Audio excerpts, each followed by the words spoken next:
എന്താ ചക്കി, അതിലെന്താ ഇത്ര വലിയ കാര്യമായിട്ടുള്ളേ? അതെവിടെ പോവാനാ? അതാ ഫോണിൽ തന്നെ കാണും. കാണുന്നില്ല മുത്തശ്ശി, ആ വീഡിയോ ഇതിൽ കാണാനില്ല. എങ്ങനെയോ മിസ്സായി പോയി.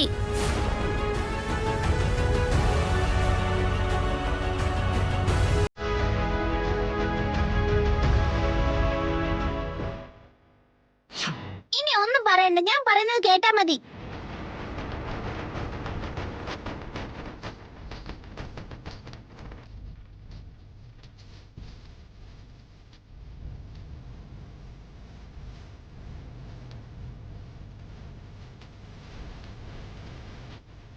വാ, നമുക്കത് പോയി പറയാം. സോറി ചക്കി, ആ വീഡിയോ ഡിലീറ്റ് ചെയ്തത് ഞാൻ തന്നെയാണ്. ചക്കി ചിക്കു, നിങ്ങളിപ്പോ ആ വീഡിയോ കാണിക്കുന്നുണ്ടോ ഇല്ലയോ? സോറി മുത്തശ്ശ, ആ വീഡിയോ എങ്ങനെയോ മിസ്സായി പോയി. ചക്കി,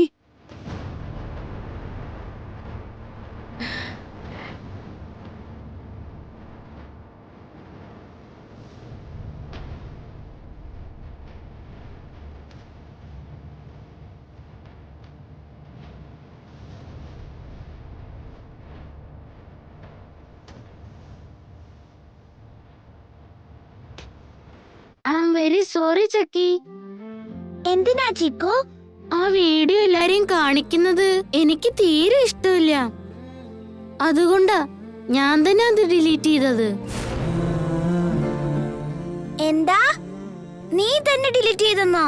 അതെ ചക്കി, അമ്മ ആ വീഡിയോ മറ്റാരെയും കാണിക്കാൻ പാടില്ലെന്ന് നിന്നോട് എത്ര തവണ പറഞ്ഞതാ. അമ്മ അത്രയും തവണ അത് പറഞ്ഞിട്ടുണ്ടെങ്കിൽ അതിലെന്തോ കാരണം ഉണ്ടെന്നല്ലേ അർത്ഥം. അതുകൊണ്ടാ എനിക്ക് ആ വീഡിയോ ഡിലീറ്റ് ചെയ്യേണ്ടതായി വന്നത്. ഐ ആം വെരി സോറി ചക്കി. എന്തായാലും നീ തന്നെ എന്നോട് സത്യം പറഞ്ഞല്ലോ ചിക്കു. നീ എന്നോട് എത്ര തവണ വേണ്ടാന്ന് പറഞ്ഞതാ? ഞാനത് കേട്ടതേ ഇല്ലല്ലോ. എല്ലാരെയും വിളിച്ച് ആ വീഡിയോ കാണിക്കാൻ ഒരുങ്ങുകയും ചെയ്തു. I am really sorry. ശരി ശരി, ഇനി നമ്മൾ അങ്ങോട്ടും ഇങ്ങോട്ടും സോറി പറഞ്ഞിട്ട് ഒരു കാര്യമില്ല. ഇനി ആ വിഷയം നമ്മൾ പറയുന്നില്ല, ഓക്കെ അല്ലേ?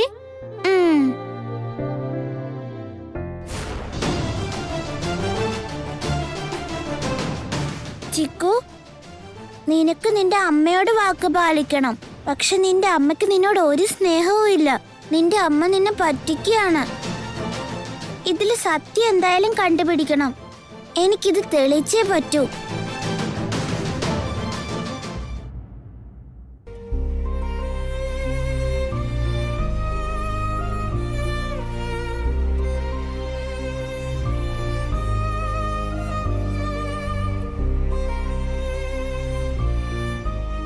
ചേച്ചി, എന്താ ഇവിടെ നിൽക്കുന്നേ? എല്ലാവരും അവിടെ നിൽക്കുമ്പോ ഏട്ടത്തി മാത്രം തന്നെ ഇവിടെ വന്ന് നിൽക്കുന്നേ? ഞാൻ ഈ തെറ്റുകളൊക്കെ ചെയ്യുന്നതിന് എത്രയൊക്കെ നല്ല നല്ല കാരണങ്ങൾ പറഞ്ഞാലും കുട്ടികളെ ഇങ്ങനെ പറ്റിക്കുന്നത് അത്ര നല്ലതാണെന്ന് എനിക്ക് തോന്നുന്നില്ല വിവേക്. അതെന്താ ഇപ്പൊ അങ്ങനെ തോന്നാൻ? മറ്റുള്ളവരോട് അഭിനയിക്കുന്നത് കൊണ്ട് കുഴപ്പമില്ല, പക്ഷെ കുട്ടികളുടെ മുന്നിൽ അഭിനയിക്കാൻ കഴിയുന്നില്ല. ചില സമയത്ത് എനിക്കൊരു ബന്ധമില്ലാത്തതുപോലെ നിൽക്കാൻ വേണ്ടി കഴിയുന്നില്ല. ഇത്രയൊക്കെ ശക്തമായിട്ട് നമ്മൾ ഓരോന്ന് ചെയ്തിട്ടും ഈ ഒരു കാര്യത്തിൽ നമ്മൾ വിട്ടുവീഴ്ച ചെയ്യാൻ പാടില്ല ചേച്ചി. കുഞ്ഞുങ്ങളോടുള്ള സ്നേഹം അതിന് അനുവദിക്കുന്നില്ല ചാരു. അവരുടെ മുന്നിൽ നാടകം കളിക്കാൻ കഴിയുന്നില്ല. ഞാൻ അവരോടെങ്കിലും സത്യം പറയണം. ചേച്ചി, ആവേശത്തിൽ സത്യം പറയാൻ നിൽക്കരുത്. ഇപ്പൊ തന്നെ മഞ്ജരിക്ക് നല്ല സംശയം തോന്നിയിട്ടുണ്ട്. അവക്ക് എന്തെങ്കിലും ഒരു ചെറിയ സൂചന കിട്ടിയാ നമ്മുടെ പ്ലാൻ തന്നെ ഫെയിലായി പോവും. അതുകൊണ്ട് ഈ സമയത്ത് കുട്ടികളോട് സത്യം പറയുന്നത് അത്ര നല്ലതാണെന്ന് തോന്നുന്നില്ല. എന്താ ഇവിടെ എല്ലാരും കൂടി എന്താ ഇവിടെ ഒരു മീറ്റിംഗ്? നത്തിങ് അങ്കിൾ, ജസ്റ്റ് ഓഫീസിലെ കാര്യങ്ങൾ സംസാരിച്ചുകൊണ്ടിരിക്കുകയായിരുന്നു. അങ്ങനെയാണോ? ശരി ശരി, അതൊക്കെ ഇരിക്കട്ടെ. ഞങ്ങളുടെ വീടൊക്കെ എങ്ങനെയുണ്ട്? ഇഷ്ടപ്പെട്ടോ? I just love it uncle. എനിക്കിവിടെയെല്ലാം ഒരുപാട് ഇഷ്ടപ്പെട്ടു. എന്റെ മരുമോൾ ഉണ്ടായിരുന്ന സമയത്ത് ഞങ്ങളുടെ വീട് ഇതിലും സന്തോഷത്തിലായിരുന്നു. എപ്പോഴും സമാധാനം ഉണ്ടായിരുന്നു. അവള് പോയതിനു ശേഷം ഈ വീട് ശരിക്കും ഉറങ്ങിപ്പോയെന്ന് വേണം പറയാൻ. ദൈവത്തിന്റെ അനുഗ്രഹം കൊണ്ട് മോള് വന്നപ്പോ നഷ്ടപ്പെട്ട സമാധാനവും സന്തോഷവും എല്ലാം തിരിച്ചു വന്ന പോലെ. ഒരുപാട് താങ്ക്സ് അങ്കിൾ. അരുണിമയ്ക്കാണെങ്കിൽ മേഘനയെ കുറിച്ച് ആലോചിച്ച് എപ്പോഴും വലിയ വിഷമമായിരുന്നു.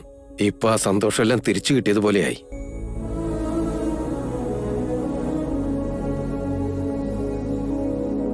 മോൾ അവളുടെ സ്വന്തം മരുമകളാണെന്നുള്ള ഫീലിലായി ഇപ്പോ. പക്ഷേ നീ ശരിക്കും അവളുടെ മരുമകളാണെന്നുള്ള സത്യം അറിഞ്ഞാ അവൾ ഇതിനേക്കാൾ സന്തോഷിക്കും.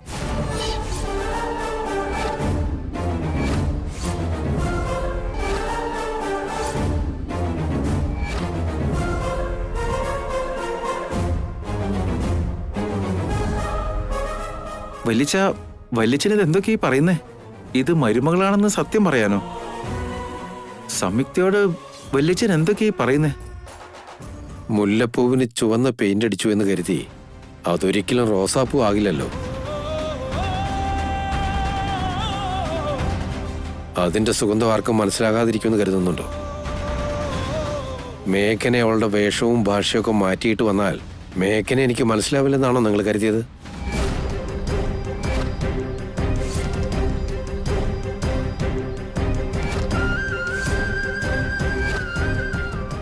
ഇത് സംയുക്തയല്ല, എന്റെ മരുമകൾ മേഘനയാണെന്ന് എനിക്ക് ആദ്യമേ തന്നെ മനസ്സിലായി.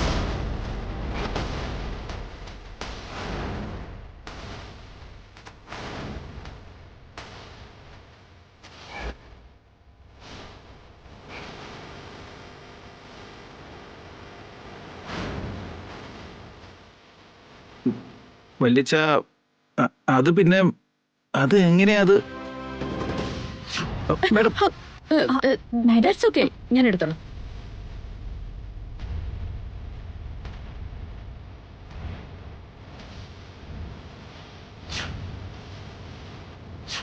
All the best.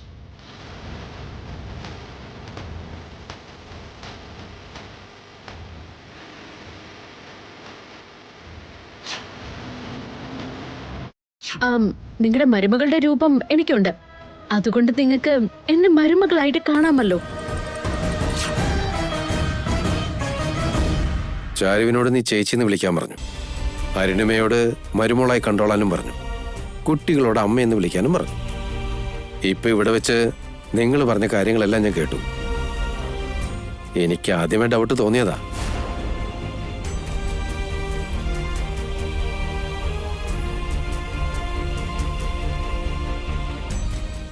എന്നോട് ദയവ് ചെയ്ത് അച്ഛൻ ക്ഷമിക്കണം. എന്റെ സാഹചര്യം ഇങ്ങനെ ആയതുകൊണ്ടാ എനിക്ക് ഇങ്ങനെയൊക്കെ ചെയ്യേണ്ടതായിട്ട് വന്നത്. എന്റെ മുന്നിൽ മറ്റൊരു വഴിയുമില്ലായിരുന്നു. ഇതല്ലാതെ ഞങ്ങൾക്ക് വേറെ ഒരു വഴിയും തോന്നിയില്ല. എന്നോട് ക്ഷമിക്കണോ അച്ഛാ? നീ ഇപ്പോ എന്നോട് ക്ഷമ ചോദിക്കേണ്ട ഒരു കാര്യമില്ല മോളെ. നിന്നോട് ക്ഷമിക്കേണ്ടത് ഞാനുമല്ല. അയോധ്യയുടെ ഐശ്വര്യമായിരുന്ന സീതാദേവി അയോധ്യ വിട്ടു പോയതുപോലെ ഈ നന്ദൻ കുടുംബത്തിലെ സന്തോഷങ്ങൾ ഉപേക്ഷിച്ച് നീ പോയപ്പോ എന്തിനു വേണ്ടിയാ പോയെന്ന് പോലും ഞങ്ങൾക്കറിയില്ലായിരുന്നു. നീ പോയതിന്റെ ഞെട്ടൽ ഇപ്പോഴും തീർന്നിട്ടില്ല. എന്നാലും ഇത്രയും കാലം നീ എവിടെയായിരുന്നു മേഘനെ? എല്ലാം ഞാൻ പറയാ അച്ഛാ. അന്ന് എന്താ സംഭവിച്ചെന്ന് വെച്ചാ, ഇപ്പൊ ഇങ്ങനെ ഒരു അവസ്ഥയിൽ എന്റെ അമ്മ പോലും കൂടെയില്ല. എന്റെ ജീവിതത്തിൽ എന്നെ ഒറ്റയ്ക്കാക്കിയ ഒരുത്തനെയും ഞാൻ വെറുതെ വിടില്ല. ആ ലിസ്റ്റിലെ ആദ്യത്തെ പേര് അരുണിമാന്റിയാണ്. നിനക്ക് എന്താ വേണ്ടത്? എന്ത് വേണമെന്ന് പറഞ്ഞാലും നീ അത് ചെയ്യോ? മിഥുനേട്ടന്റെ അമ്മയ്ക്ക് ഒന്നും സംഭവിക്കാൻ പാടില്ല. എന്തിന്റെ പേരിലായാലും ആരുടെ മുന്നിലും മിഥുനേട്ടന്റെ അമ്മ തല കുനിക്കാൻ പാടില്ല. അങ്ങനെയാണെങ്കിൽ നീ മിഥുന്റെ ജീവിതത്തിൽ നിന്ന് എന്നേക്കുമായി പടിയിറങ്ങുക വേണ്ടത്. നന്ദൻ കുടുംബത്തിന്റെ മേൽ നിന്റെ നിഴല് പോലും വീണുന്ന് ഞാൻ അറിഞ്ഞാലുണ്ടല്ലോ.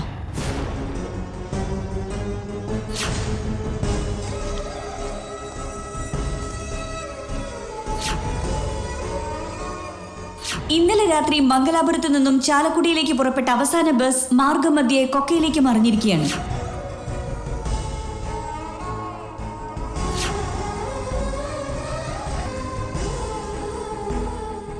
ഇപ്പൊ എവിടെന്ന് വെച്ചാ ഇനി പോവുക?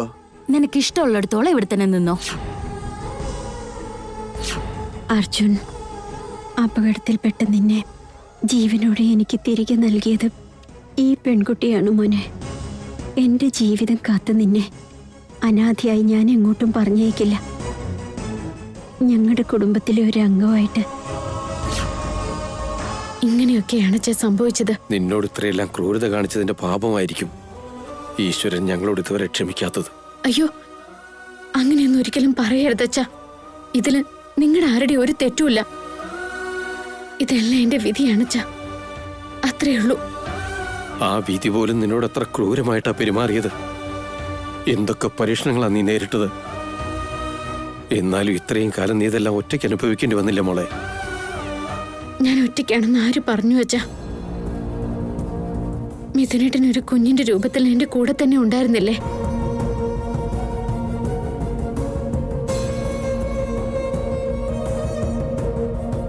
എന്ത്? മിഥുൻ കുഞ്ഞിന്റെ രൂപത്തിലോ? ആ അതെ അച്ഛാ. ഞാൻ ഇവിടുന്ന് വീടുപേക്ഷിച്ച് പുറത്തിറങ്ങുന്ന സമയത്ത് മിഥുനേട്ടന്റെ കുഞ്ഞ് എന്റെ വയറ്റിലുണ്ടായിരുന്നു. ആ കുഞ്ഞാണച്ചാ ഇപ്പോഴെന്റെ ജീവിതം ഇങ്ങനെ സന്തോഷമുള്ളതാക്കുന്നത്. ആണോ? എന്നിട്ട് എവിടെയാ മോളെ ആ കുഞ്ഞ്? ഒരിക്കലെങ്കിലും ആ കുഞ്ഞിനെ എനിക്കൊന്ന് കാണണം. അവനിപ്പോ ഇവിടെ ഈ വീട്ടിൽ തന്നെ ഉണ്ടച്ചാ. ചിക്കുവാ.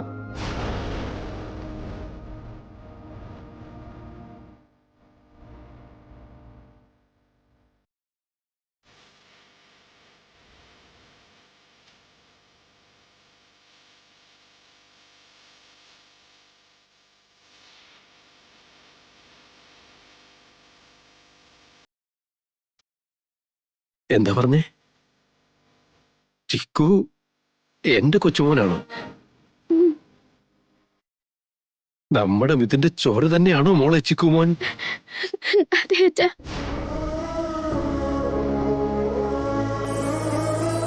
അവനെ ഞാൻ ആദ്യം കണ്ടപ്പോ തന്നെ എനിക്ക് സംശയം ഉണ്ടായിരുന്നു മോളെ. നമ്മുടെ കുടുംബമായിട്ട് അവൻ എന്തോ ഒരു ബന്ധമുള്ളത് പോലെ. അവന്റെ സംസാരമാണെങ്കിലും അവന്റെ പ്രവൃത്തികളാണെങ്കിലും മിഥുൻ കുഞ്ഞായിരുന്നപ്പോ എങ്ങനെയായിരുന്നുവോ അതുപോലെ തന്നെയാണ് ചിക്കുവിന്റെ രീതികളും. ഞങ്ങൾ ഇക്കാര്യത്തെക്കുറിച്ച് ഒരുപാട് തവണ സംസാരിച്ചിട്ടുണ്ട് മോളെ. നമ്മുടെ മിഥുനൊരു കുട്ടി ഉണ്ടായിരുന്നെങ്കിൽ അവൻ ഇതുപോലെ തന്നെ ആയിരിക്കുമെന്നും പറഞ്ഞ്.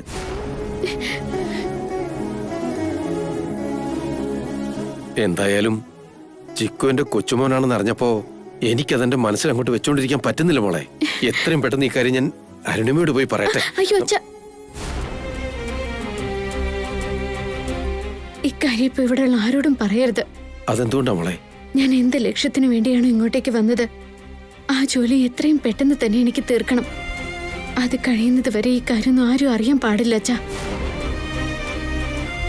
ദയവ് ചെയ്തത് അച്ഛൻ മനസ്സിലാക്കണം. ശരി മോളെ, നീ പറഞ്ഞത് വളരെ സത്യ. ശരി മോളെ, ഞാൻ ഈ വിഷയം ആരോടും പറയാതെ എന്റെ മനസ്സിൽ തന്നെ വെച്ചോളാം. പക്ഷേ സമയം വരുമ്പോ ഇതെല്ലാരും അറിയണം മോളെ. ശരി, ഇപ്പൊ എന്തായാലും എന്റെ കൊച്ചുമോനെ ഞാനൊന്ന് കെട്ടിപ്പിടിച്ച് ഒരു ഉമ്മയെങ്കിലും കൊടുക്കട്ടെ മോളെ.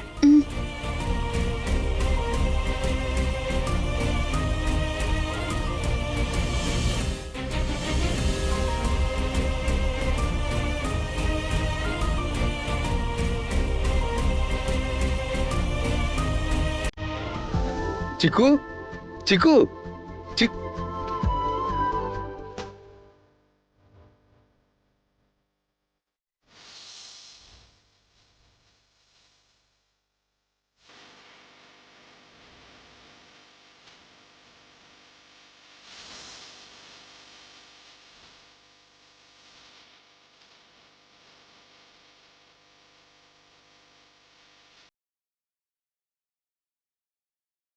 എന്താ മുത്തശ്ശ, എന്തിനാ ഇപ്പൊ എന്നെ വിളിച്ചത്? ഞാൻ മുത്തശ്ശനോട് ചോദിച്ചത്. നീ എന്താ ചിക്കു എന്നെ വിളിച്ചത്? ഒന്നുകൂടെ വിളിച്ചേ.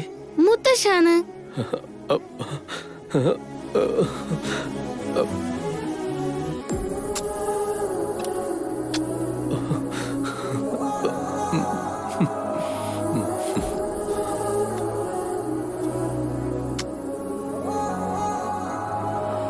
ചിക്കു, എന്തുപറ്റി ഏട്ടാ? എന്താ എന്തീ കാണിക്കുന്നേ? ജേട്ടൻ എന്തിനാ ഇങ്ങനെ ചിക്കുനെ കെട്ടിപ്പിടിച്ച് നിൽക്കുന്നേ? കൊച്ചുമോനെ കെട്ടിപ്പിടിക്കാതെ പിന്നെ എന്താ ചെയ്യണ്ടേ? എന്താ കൊച്ചുമകനോ? ഇതാരുടെ കാര്യം പറഞ്ഞോണ്ടിരിക്കുന്നേ? ഇപ്പൊ വേറെ ആരെ കുറിച്ച് പറയാനാ? ചിക്കുവിന്റെ കാര്യം തന്നെ. ആ മോളെ ചക്കി വാ വാ. ചക്കി എന്റെ കൊച്ചുമോളാകുമ്പോ അവളുടെ അതേ പ്രായം തന്നെയുള്ള ചിക്കുവിന് എന്റെ കൊച്ചുമോനാകാൻ പാടില്ലേ? അതൊക്കെ സത്യം തന്നെയാ. അല്ല ഇതെവിടുന്ന് ഇത്രയും പെട്ടെന്ന് എവിടുന്നോ ഒരു സ്നേഹം കയറി വന്ന്? അതിനെന്താ, സ്നേഹിക്കുന്നതിന് സമയം മുഹൂർത്തമൊക്കെ നോക്കേണ്ട കാര്യമുണ്ടോ? അതല്ല ഞാൻ പറഞ്ഞത്. ചിക്കുനെ നമ്മൾ ഒരുപാട് നാളായിട്ട് കാണുന്നുണ്ടല്ലോ. അവനാണെങ്കിൽ ഇതിനു മുമ്പും ഒരുപാട് തവണ ഇങ്ങോട്ട് വന്നിട്ടുള്ളതുമാണ്. അപ്പോഴൊന്നും തോന്നാത്തൊരു സ്നേഹം ഇപ്പോഴെങ്ങനെ പൊട്ടിമുളച്ചെന്നായി എനിക്കറിയണ്ടേ. അരുണിമേ, ആവശ്യമില്ലാത്ത ചോദ്യങ്ങൾ ചോദിക്കല്ലേ. നിന്റെ ചോദ്യം കേട്ടാ തോന്നുമല്ലോ എനിക്ക് ഇവരോടൊന്നും യാതൊരു സ്നേഹവുമില്ലെന്ന്. ഇതെന്താ ഇത്? എന്തിനെങ്ങനെ ആവശ്യമില്ലാത്ത കാര്യങ്ങളൊക്കെ പറയുന്നേ? നോക്ക്, എനിക്ക് ഈ സമയത്ത് ഇവന് ഒരു ഉമ്മ കൊടുക്കാൻ തോന്നി, അതുകൊണ്ട് ഒരു ഉമ്മ കൊടുത്തു, അത്രേ ഉള്ളൂ. മുത്തശ്ശി പറഞ്ഞതൊക്കെ ശരി തന്നെയല്ലേ? എനിക്കും ഇതേ ഡൗട്ട് തന്നെയുണ്ട് മുത്തശ്ശ. എന്താ ഇത്ര പെട്ടെന്ന് എന്റെ അടുത്ത് ഇത്രയധികം സ്നേഹമൊക്കെ കാണിക്കുന്നേ? അയ്യോ, ഈ കാലത്ത് ഒരാളെ സ്നേഹിക്കാൻ പോലും പറ്റാത്ത അവസ്ഥയാണല്ലോ. എന്തൊരു കഷ്ട. എന്താ ചെയ്യ?